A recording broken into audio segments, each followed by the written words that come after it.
نحمده ونصلي على رسوله الكريم اما بعد فاعوذ بالله من الشيطان الرجيم بسم الله الرحمن الرحيم عن عائشة رضي الله تعالى عنها قالت قال رسول الله صلى الله عليه وسلم من احدث في امرنا هذا ما ليس منه فهو رد متفق عليه۔ سامعین اکرام، میری آج کی تقریر کا موضوع ہے بدعت کیا چیز ہے اور اس کی کتنی قسمیں ہیں۔ میں نے جو حدیث مبارک تلاوت کی ہے وہ حضرت ام المؤمنین عائشہ صدیقہ رضی اللہ تعالی عنہا سے مروی ہے۔ آپ فرماتی ہیں کہ پیارے آقا علیہ الصلاۃ والسلام نے فرمایا کہ جس نے ہمارے اس دین میں کوئی ایسی بات پیدا کی جس کا اس دین سے کچھ بھی تعلق نہیں تو وہ مردود ہے۔ مطلب یہ ہے کہ اگر کوئی شخص خواہ و ظاہراً کتنا ہی بڑا عالم ہو اور وہ بزرگ نظر آتا ہو، دین اور اسلام کے نام پر اپنی عقل اور اپنے ذہن سے کوئی ایسی بات نکالے یا کوئی ایسا عمل ظاہر اور رائج کرے جس کے ثبوت میں کتاب اللہ اور سنت رسول اللہ سے ظاہری یا خفی اور لفظی یا استنباطی کسی بھی طرح کوئی دلیل اور سند نہ ہو تو اس شخص کو مردود سمجھا جائے گا اور اس کی نکالی ہوئی اس بات یا اس کے ظاہر اور رائج کیے ہوئے اس عمل کو رد کر دیا جائے گا، کیونکہ اسی کو بدعت کہتے ہیں اور بدعت سراسر گمراہی ہے۔ اور جو شخص بدعت کو ایجاد کرتا ہے تو وہ خود بھی گناہ گار ہوتا ہے، اور جو اس بدعت کو اختیار کرتے ہیں تو وہ بھی گناہ گار ہوتے ہیں، لیکن اس ایجاد کرنے والے کے اوپر بھی ان اختیار کرنے والوں کا گناہ پڑتا رہتا ہے۔ ہاں، اگر کوئی ایسی بات نکالی جائے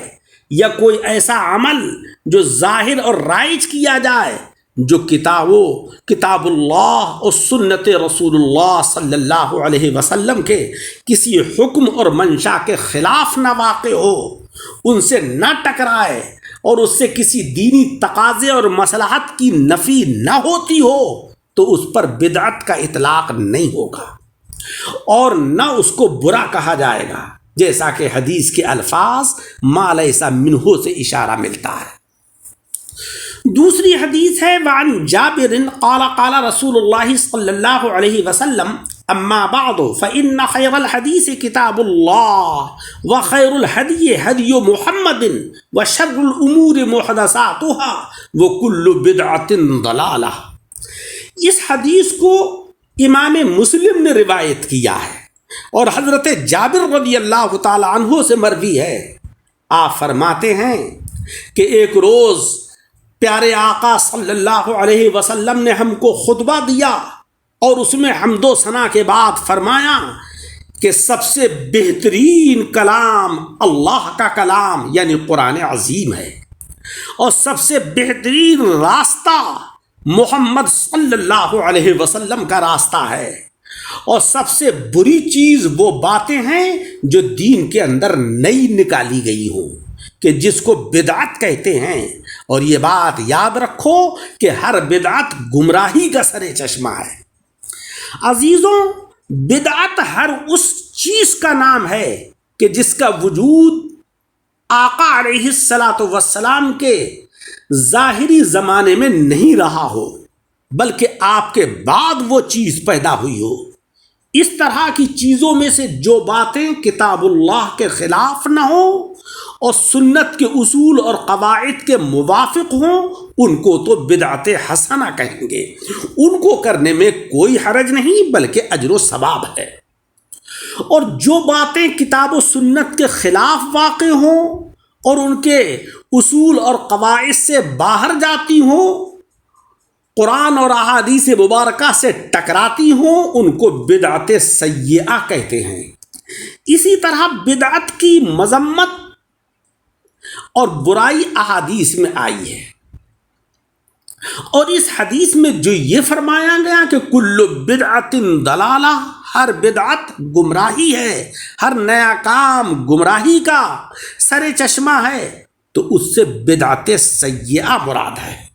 کیونکہ دین سے بے راہ روی کا سبب اور گمراہی کا سر چشمہ جو ہے وہ بدعت حسنہ نہیں ہے بلکہ بدعت سیئہ ہے۔ لہذا ہمیں یہ چاہیے کہ بدعت سیئہ سے بچیں اور اس سے حتی الامکان جو ہے وہ پرہیز کریں۔ بدعت حسنہ اور بدعت سیئہ کے اسی فرق کو ملحوظ رکھتے ہوئے بیان کیا جاتا ہے کہ بعض بدعتیں تو وہ ہیں کہ جو واجب اور ضروری کے درجے میں ہیں، کہ جن کو کرنا ضروری ہے، اگر ان کو نہیں کریں گے تو پھر دین کا بڑا نقصان ہوگا، جیسے کہ قرآن عظیم اور احادیث نبوی کو سمجھنے اور دین کا اصل علم حاصل کرنے کے لیے نحو و صرف کا فن سیکھنا۔ اگر ہم علم نحو اور علم صرف کو نہیں سیکھیں گے تو پھر نہ ہم قرآن عظیم کو صحیح طریقے سے پڑھ پائیں گے اور سمجھ پائیں گے، نہ احادیث مبارکہ کی عبارت کو پڑھ پائیں گے اور نہ اس کے معنی کو سمجھ پائیں گے۔ لہذا ان کی تعلیم لینا، ان کو سیکھنا ضرورت کے درجے میں ہے، واجب کے درجے میں ہے۔ اور بعض بدعتیں وہ ہیں کہ جو مستحب کے درجے میں ہیں، مثلا خانقاہوں اور مدارس کا قیام۔ لیکن خانقاہوں سے مراد وہ خانقاہیں ہیں کہ جن کے اندر جو ہے وہ اللہ تبارک و تعالیٰ نے ایسی انوار و برکات کی بارشیں فرمائیں، دین کا وہ چرچا ہوا کہ جس سے کہ انقلاب برپا ہو گیا، پوری کی پوری اقلیم اور پورا کا پورا خطہ دینی تعلیمات سے روشن و منور ہو گیا۔ آج کی اسی بعض درگاہیں نہیں کہ جہاں پر کہ جھگڑے اور فسادات اور مقدمہ بازی ہوتی ہے، جہاں پر لوگوں کے کھانے اور کمانے کے ذریعے بنے ہوئے ہیں۔ خانقاہوں سے مراد وہ خانقاہیں ہیں کہ جہاں پر دین کا چرچا ہوتا ہے، کہ جہاں پر نوع انسانی کی اصلاح ہوتی ہے، جہاں پر اللہ تبارک و تعالیٰ اپنے صالحین بندوں کے اوپر اپنی رضا اور خوشنودی کے تمغے نچھاور کرتا ہے، وہ خانقاہیں مراد ہیں۔ اسی طریقے سے امت مسلمہ کی خدمت اور فلاح و بہبود کے وہ کام جو جناب احمد مجتبیٰ محمد مصطفیٰ صلی اللہ علیہ وسلم کے زمانے میں نہیں تھے، مگر آج ان کی ضرورت ہے۔ اور بعض بدعتیں وہ ہیں کہ جو مکروہ کے درجے میں ہیں، جیسے کہ مساجد کو حد سے زیادہ نقش و نگار کے ساتھ زیب و زینت دینا، ان کو منقش کرنا، جس سے کہ نماز پڑھنے والا نماز کے اندر تو خشوع اور خضوع پیدا نہ کر سکے، بلکہ مسجد کے نقش و نگار کی طرف کو اس کی توجہ رہے۔ ایسی نقش و نگاری بدعت مکروہ کے درجے میں ہے۔ اور قرآن عظیم کو ایسی زیب و زینت دینا، ایسی مینا کاری کرنا کہ انسان کی توجہ قرآن عظیم کی تلاوت اور اللہ تبارک و تعالیٰ کی طرف کو تو نہ ہو، بلکہ قرآن عظیم کی مینا کاری اور نقش و نگاری کی طرف ہو، یہ بھی کراہت کے درجے میں ہے۔ لہذا میرے عزیزوں، ہر وہ کام کہ جو دین کے اندر نیا ہو اور قرآن عظیم اور احادیث مبارکہ سے ٹکراتا ہو، ان سے خلاف ہو، ان سے ثابت نہ ہو، اس سے ہمیں بچنا چاہیے۔ اور یہ بات یاد رکھنا چاہیے کہ ہم دین کے اندر کوئی نئی چیز ایجاد نہ کریں، نیا کام نہ کریں، کیونکہ اگر ہم نے کوئی نیا کام ایجاد کیا اور وہ قرآن و حدیث سے ثابت نہیں ہے، قرآن عظیم اور احادیث مبارکہ کے خلاف ہے، ان سے ٹکراتا ہے، تو پھر ہم بھی گناہ گار اور جو شخص بھی اس کام کو اختیار کرے گا وہ بھی گناہ گار، اور اس کے گناہ کا بوال ایجاد کرنے والے کے اوپر بھی پڑے گا۔ کیونکہ ہمارا دین مکمل ہے، اس کی تکمیل کا اعلان اللہ تبارک و تعالیٰ نے قرآن عظیم میں فرما دیا ہے، الیوم اکملت لکم دینکم، اور ساتھ ساتھ اپنی رضا اور خوشنودی کی مہر بھی نصب فرما دی ہے کہ میں اس دین سے راضی اور خوش بھی ہوں۔ لہذا ہمیں یہ چاہیے کہ ہم وہ کام ہرگز نہ کریں کہ جو قرآن عظیم اور احادیث مبارکہ کے خلاف ہو۔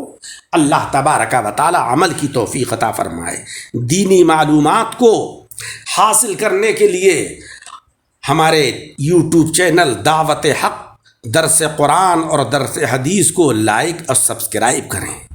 اللہ تبارک و تعالی ہمیں عمل کی توفیق عطا فرمائے، آمین بجاہ